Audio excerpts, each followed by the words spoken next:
Assalamualaikum warahmatullahi wabarakatuh dan semangat pagi. Tetap semangat di dalam pembelajaran secara daring. Pada kali ini saya akan membahas tentang fungsi finansial.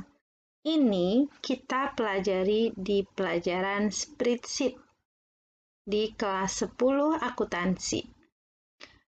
Di fungsi finansial ini, yang akan kita pelajari adalah sebagai berikut. Ini adalah beberapa fungsi finansial yang sering digunakan. Yang pertama adalah fungsi present value, lalu ada fungsi future value, lalu ada fungsi PMT, dan yang terakhir adalah fungsi untuk menghitung penyusutan, di mana ini adalah penyusutan untuk aktiva tetap. Yang pertama tentang fungsi present value. Nah, fungsi present value ini merupakan fungsi untuk menghitung nilai investasi pada saat ini. Berikut ini contoh untuk mengerjakan fungsi present value. Kita buka Excel yang kosong ya. Lalu kita tulis di sini. Misalnya di sini. Kita buat kolomnya di sini. Kita kasih nama dulu. Ini untuk present value. Jadi kita buat dulu soalnya.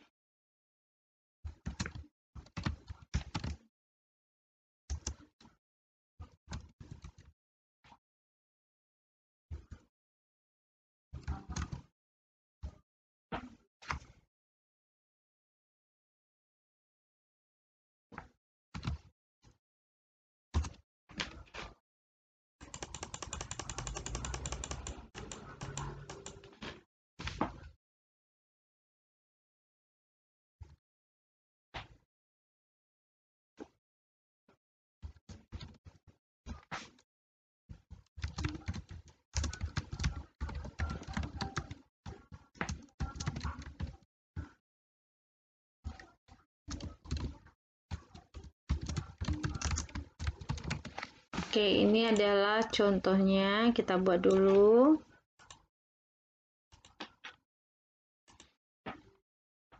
Oke, misalnya target laba tiap tahunnya adalah kita buat di sini.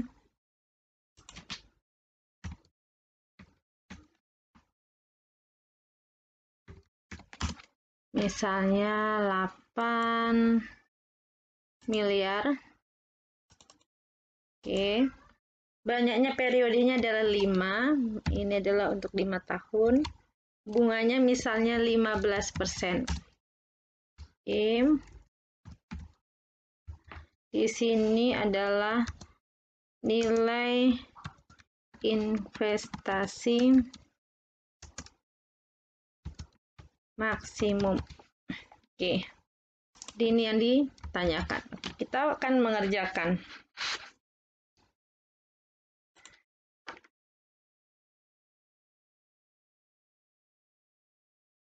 Berarti pertanyaan yang ada di sini akan kita kerjakan. Berarti caranya sama dengan present value ya. Buka kurung. Nah, di sini ada tulisan di bawahnya, ini adalah rate. Rate di sini adalah besarnya presentasi bunga setiap periode. Nah, besarnya presentasi bunganya berapa di sini? Nah, ini adalah bunganya yang ini ya. Lalu kita lihat komputer atau laptop kita. Ya, kita kasih lihat di bawah sini koma apa titik koma diikutin.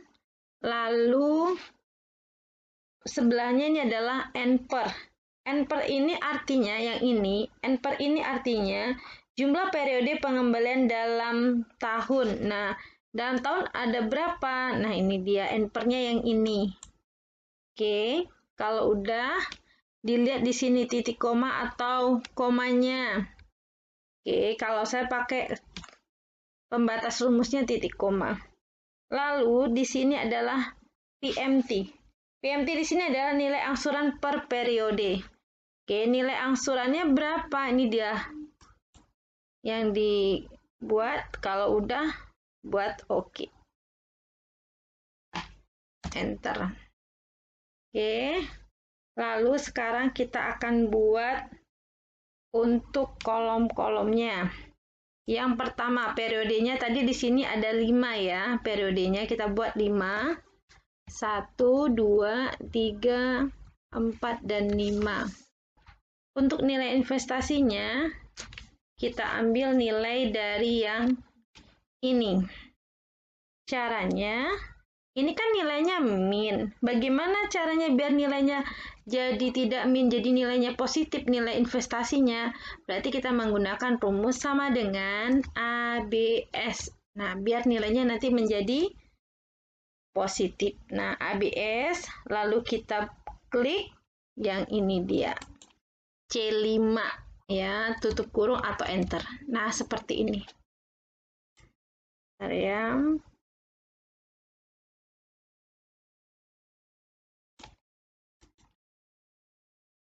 Oke, udah ya nilai investasinya.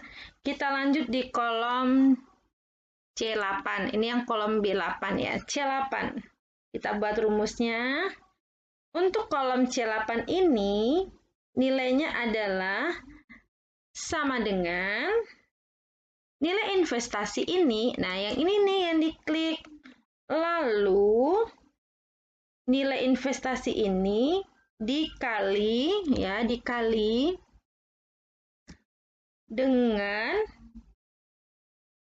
bunga. Coba diperhatikan, di manakah bunganya? Ini dia, bunganya ada di C4. Nah, untuk bunga ini kita kunci. Kenapa dikunci? Biar nilainya tidak bergerak. Nilainya kalau di kolom bunga ini tetap di sini kalau kita nanti copy paste. Oke, kita kunci menggunakan, lihat laptopnya ada yang pakai F4 ataupun FN F4. Yang muncul dolar di depannya ini. Kunci secara absolut. Kalau udah, kita enter. Nah, seperti ini. Kalau udah, kita klik di kolom D8. Rumusnya adalah sama dengan C2 ya, C2 ini di enter. Sebelum enter, C2-nya itu diabsolutkan agar nilainya tetap, nilai labanya yang diharapkan adalah 8M ini. Kita kunci lagi. Nah, seperti ini. Baru enter. Jadi nanti kalau udah dikunci, kita kalau mau copy paste ke bawah, nih dia. Nilainya tetap, nggak berubah. Nah, ini yang kita harapkan. Oke, nilai akhirnya kita buat. Nilai akhir yang ada di kolom berapa nih? Bentar. E8. E8 adalah sama dengan nilai dari nilai investasi yang ini, nilai investasi dikurangi dengan laba. Nah, ini kita kerjakan dulu, misalnya nilai investasi dikurangi dengan laba nih ya. Nilai investasi dikurangi laba berarti B8 dikurangi dengan D8, lalu hasilnya ditambah dengan bunga seperti ini. Ya, jadi untuk nilai akhir didapat dari nilai investasi dikurangi dengan laba dan ditambah dengan bunga. Kalau udah kita enter, nah ini dia hasilnya. Lalu untuk kolom berikutnya, nilai investasi pada periode kedua, berarti nomor periode berikutnya, caranya adalah sama dengan nilai pada periode kedua untuk nilai investasi, kita ambil dari nilai akhir pada periode yang pertama. Seperti ini. Jadi, Kalau nanti nilai periode ketiga berarti diambil dari nilai akhir di periode kedua, seperti itu. Ya, kita buat dulu ininya.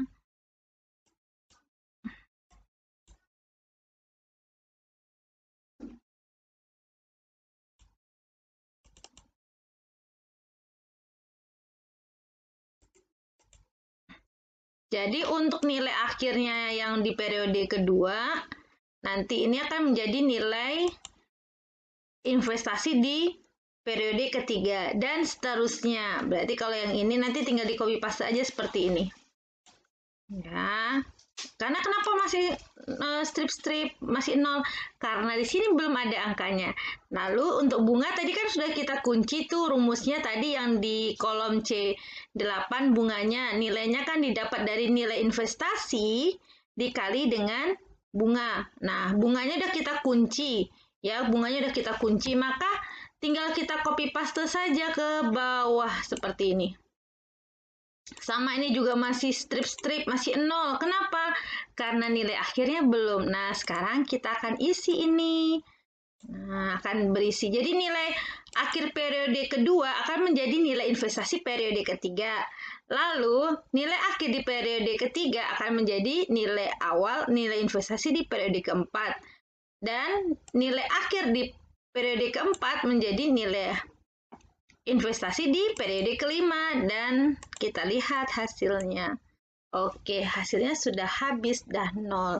Jadi ini adalah kita rumus yang kita gunakan untuk mengerjakan rumus present value. Ya, di sini ya. Jadi present value tadi adalah fungsi untuk menghitung nilai investasi pada saat ini. Sekarang kita lanjut ke berikutnya, yaitu fungsi future value. Future value ini adalah nilai masa mendatang, di mana ini merupakan fungsi untuk menghitung nilai investasi pada masa mendatang. Nah, untuk contohnya, kita kembali lagi ke Excel ini. Kita bikin sheet baru, kita kasih nama future value. Sekarang kita akan mengerjakan soal untuk future value. Kita buat dulu soalnya. Di sini misalnya bunganya, lalu jumlah periode, lalu ada nilai, ini adalah nilai investasinya, lalu total ditambah bunga.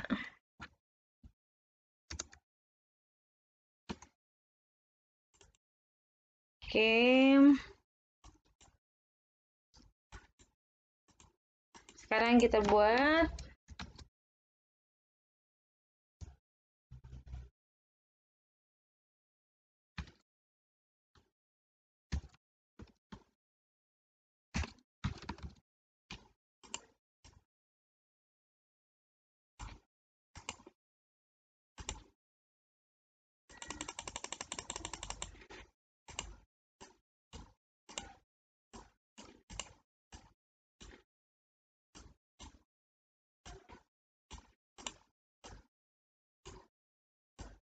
Oke, misalnya bunganya adalah di sini 17%.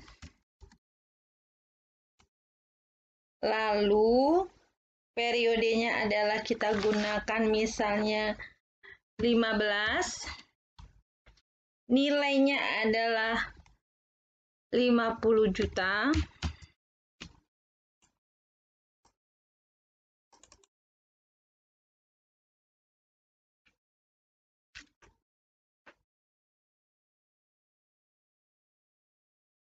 Lalu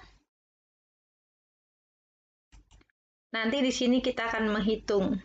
Jadi ini kolomnya kita harus bikin periode sebanyak 15.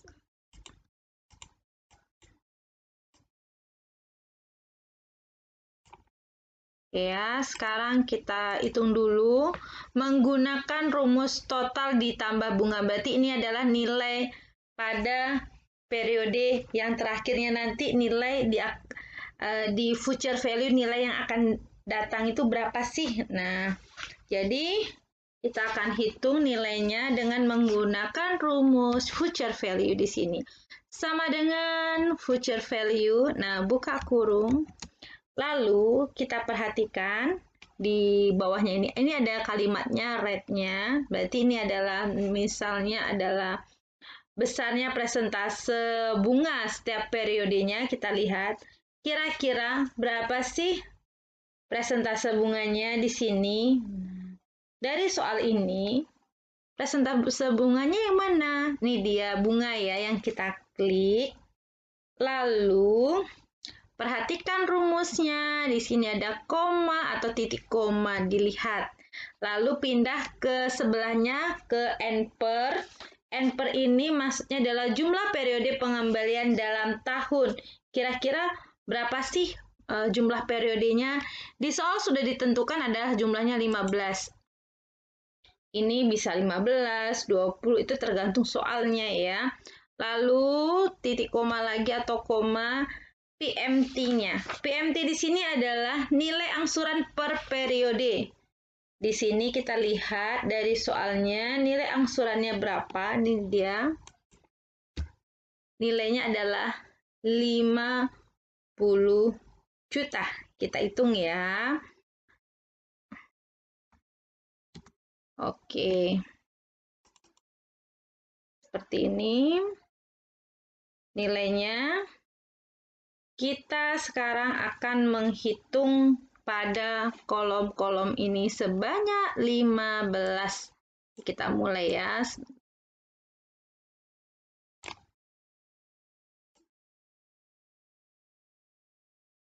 Ini dalam rupiah. Boleh dibikin accounting, boleh currency, boleh.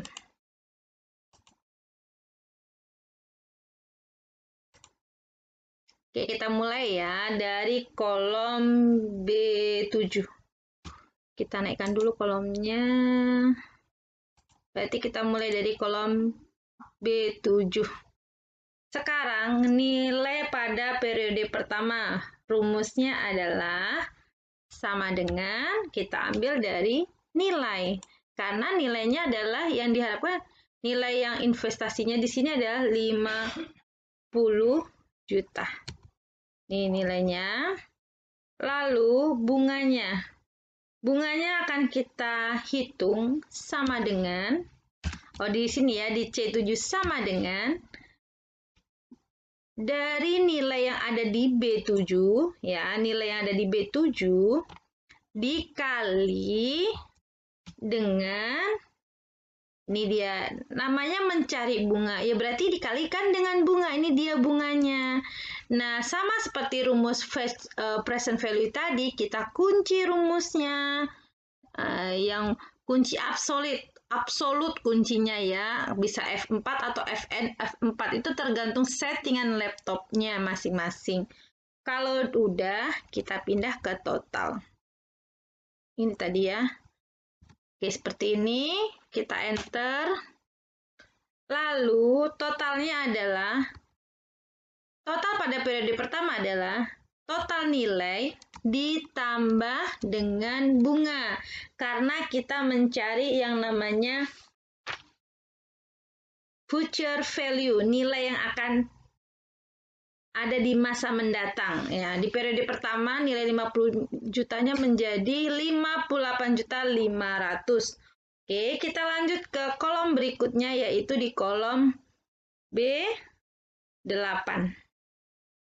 Caranya adalah nilai B8 ini berarti adalah nilai dari, nah kita lihat di sini, nilai dari B8 ini didapat dari total nilai. Nah, yang dari total ini, ya di total ini, ditambah dengan, jangan lupa ditambah dengan total nilai ini ya, total yang periode pertama ini, ditambah dengan total nilai ini dia, nilai yang ada di C2.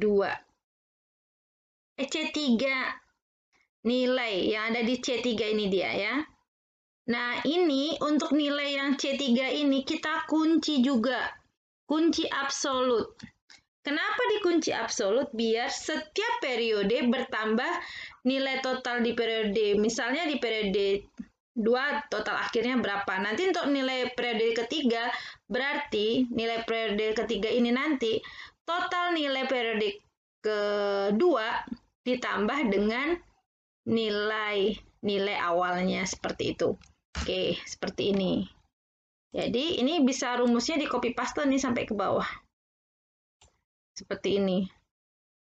Kenapa 50? Karena kita belum geser. Nanti kalau udah digeser akan berubah. Bunganya karena sudah menggunakan rumus tinggal kita copy paste saja nih ke bawah. Bisa kita tarik gini atau klik 2 kali seperti ini.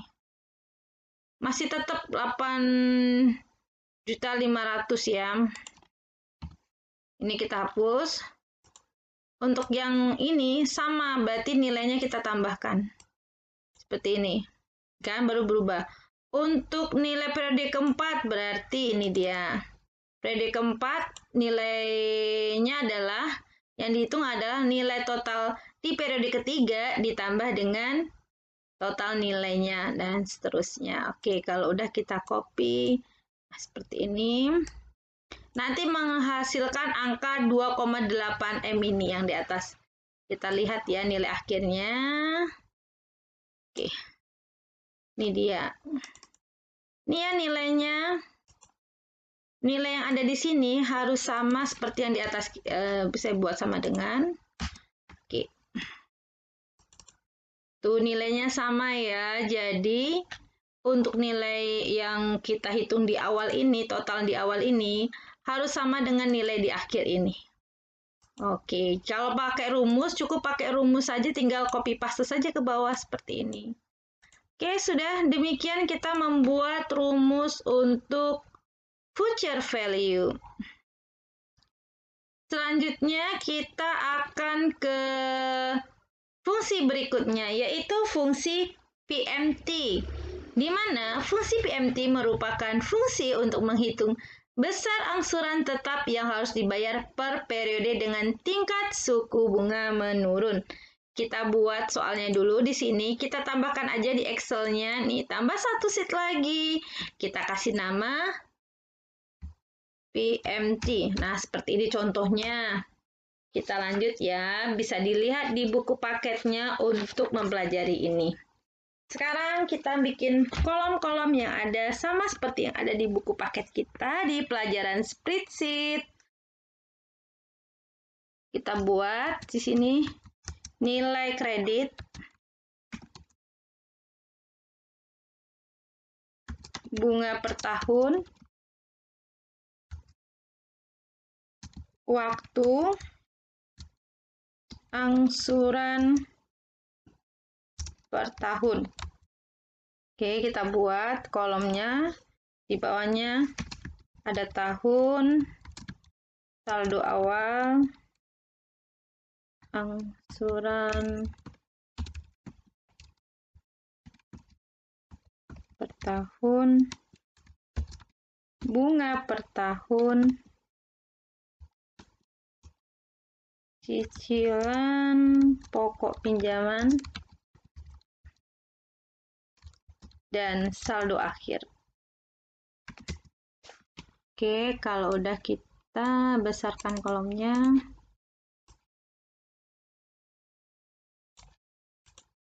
Oke, kita buat misalnya 1, 2, 3, 4, dan 5. Misalnya nilai kredit di sini kita buat misalnya ada 30 juta.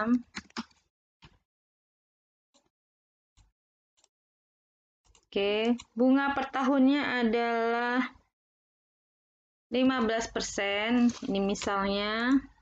Waktunya adalah 5. Misal ini seperti ini.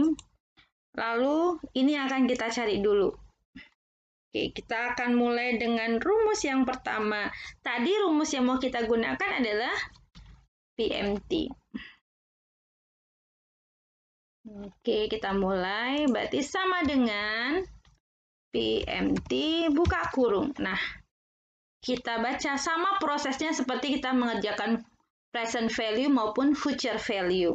Pertama adalah rate. Tadi rate itu adalah artinya adalah besarnya persentase bunga. Ya, jadi kalau udah mengikuti dari future value, present value tahu, oh rate itu adalah bunganya. Berarti tinggal diklik aja bunganya. Oke, kalau gitu kita langsung ke sebelahnya pakai koma atau titik koma. N/nya tadi adalah jumlah periodenya. Nah, di sini ada nih, tinggal diklik aja di kolom C3. Lalu ke sampingnya lagi, lalu present value. Di sini adalah present value besarnya nilai pinjaman awal. Nah, pinjaman awalnya adalah 30 juta. Ini dia, kita klik aja. Lalu kita lanjut lagi. Oke, ini nilainya seperti ini. Kemudian kita akan menghitung. Ini kan nilai angsuran per tahun. Kalau pakai langsung PMT ini kan seperti ini kan rumusnya hasilnya min. Padahal angsuran itu kan nggak boleh min nilainya. Maka sama seperti tadi kita di rumus yang di awal untuk present value tadi. Pakai rumus ABS. Ya, biar nilainya di positif. Tambahkan di depannya ABS. Seperti ini. Jadi ditambahin ABS menjadi nilainya jadi positif. Nah, seperti ini ya. Kalau udah kita mulai menghitung di kolom yang pertama, yaitu kolom saldo awal. Saldo awal ini nilainya kita ambil dari, ya sama dengan kita ambil dari nilai kredit yang ada di C1. Nah, seperti ini aja. Kalau udah enter. Lalu untuk angsuran. Kalau untuk angsuran ini per tahun, maka kita akan menggunakan rumus ya. Sama dengan yang ini. C4. Biar nilainya tetap nggak bergerak nih sampai ke bawah, namanya angsuran per tahun. Tadi disebutkan bahwa PMT itu adalah fungsi untuk menghitung besar angsuran tetap. Nilainya angsurannya tetap ya, ini dia. Tadi kalimatnya untuk menghitung besar angsuran tetap yang harus dibayar per periode. Artinya angsurannya ini nanti nilainya sampai dengan tahun kelima tetap tidak berubah. Maka kita kunci menggunakan kunci absolut seperti ini. Ya, jadi nilainya seperti ini nih, angsurannya tetap. Nggak berubah. Oke, kalau udah kita hitung bunga per tahunnya. Bunga per tahun kita akan hitung sama dengan nilai dari B7 ini dikali dengan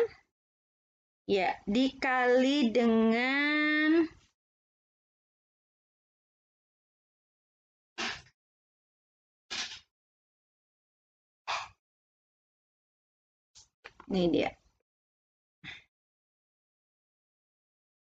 Nilai dari B7 ini yang saldo awal dikali dengan bunga per tahun. Nah, untuk nilai bunga per tahunnya, kita kunci lagi menggunakan kunci absolut.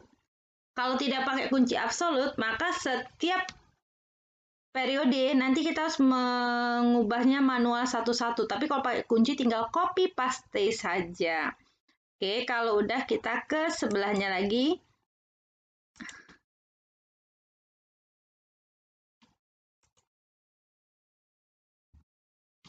Kalau udah enter, lalu ke sebelahnya cicilan pokok pinjaman. Untuk cicilan pokok pinjaman kita hitung sama dengan cicilan pokok pinjaman sama dengan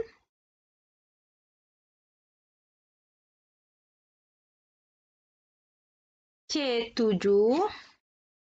Yang ini angsuran per tahun ini lalu dikurangi dengan bunganya. Nah, seperti ini. Jadi dikurangi dengan bunga. Untuk melihat cicilan pokoknya, angsuran per tahun yang ada di C7 dikurangi dengan bunga per tahun. Oke, kalau udah enter. nggak perlu dikunci. Oke, saldo akhirnya didapat dari sama dengan saldo awal periode tadi dikurangin dengan cicilan pokok pinjaman. Seperti ini. Oke. Kalau udah kita ke tahun kedua. Untuk tahun kedua, berarti tahun berikutnya sama dengan rumusnya itu kita ambil dari F7. Saldonya kita ambil dari sini, F7. Seperti ini aja. Jadi, bunganya bagaimana? Tinggal kita copy paste saja ke bawah tuh kan, sudah berubah. Nah, ke bawahnya ini juga sama. Dan ini juga sama, sudah berubah. Jadi, ini tinggal kita copy paste saja sampai bawah, sampai tahun kelima. Ini masih strict karena apa? Dari sini belum ada. Jadi nanti untuk tahun ketiga, ini dia bunganya tinggal kita copy paste saja. Nah, kita copy paste semuanya. Nanti akan berubah dengan sendirinya. Oke, sudah selesai. Jadi untuk tahun ketiga berarti nilai saldo awalnya diambil dari saldo akhir tahun kedua. Nah, seperti kalau untuk tahun kelima berarti saldo awalnya didapat dari saldo akhir tahun keempat. Jadi bunganya di sini tetap, ini kan soalnya di sini dia bilang menghitung besar angsuran tetap yang harus dibayar. Dan menghitung angsuran tetap, ini dia yang dihitung angsuran tetapnya. Jadi rumus PMT ini untuk menghitung angsuran tetap per tahunnya. Jadi tadi kita sudah mengerjakan fungsi present value, future value, dan fungsi PMT. Ya. Sekarang kita akan lanjut ke fungsi untuk menghitung penyusutan. Untuk menghitung penyusutan aktiva tetap, jadi fungsi ini digunakan untuk menghitung aktiva tetap. Fungsi yang digunakan ada fungsi SLN, SYD, dan DDB. Jadi, ini nanti bisa dilihat contohnya di video yang ada di link deskripsi pada video ini. Jadi, kita hari ini sudah membahas tentang fungsi finansial yang sering digunakan di dalam pelajaran akuntansi. Ada fungsi present value, future value, PMT, dan fungsi penyusutan. Untuk fungsi penyusutan, bisa lihat di deskripsi video link-linknya. Terima kasih atas perhatiannya. Semoga video ini bermanfaat. Wassalamualaikum warahmatullahi wabarakatuh dan semangat pagi!